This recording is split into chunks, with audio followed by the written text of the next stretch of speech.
నువ్వు దేవునికి భయపడు. ఈ మనుషులు భయపడే విషయానికి ఎదురొడ్డి నిలబడతావట. నిలబడ్డాడు చూడ ధైర్యముగా.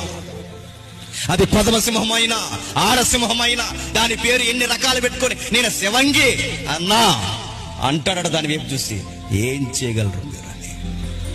భక్తుల జీవితం అడుగుతున్నాను. దేవుణ్ణి నమ్ముకున్నవాడు అమాయకుడు, దేవుణ్ణి నమ్ముకున్నవాడు భయస్తుడు, దేవుణ్ణి నమ్ముకున్నవాడు కొబ్బరిని పెట్టుకుని సైడ్ పాపడి తీసుకుని అలా రోడ్డు వెనకాలే పక్కనే నడిచి వెళ్ళిపోతాడు అనుకునేవాడు కాదు. దేవుణ్ణి నమ్ముకున్నవాడు ఈ ప్రపంచానికి ధైర్యాన్ని ఇచ్చేలా నిలబడ్డాడు. రాజులు అడలెత్తిపోయిన సందర్భం, గవర్నర్లు అడలెత్తిపోయిన సందర్భం, తోటి ఎవరైతే ఉద్యోగస్తులు ఉన్నారో అడలెత్తిపోయిన సందర్భం, ప్రతి ఒక్కరూ భయపడిపోయిన సందర్భం, ఆ గుహ దర్శనం లేదా ఆ గుహాల గుమ్మం దగ్గరికి వెళ్తేనే భయపడిపోయే సందర్భం. అలాంటి సందర్భంలోకి పోయి దానియేలు ఏం చేశాడో తెలుసా? భయపడే దేవునికి ప్రార్థన చేశాడు.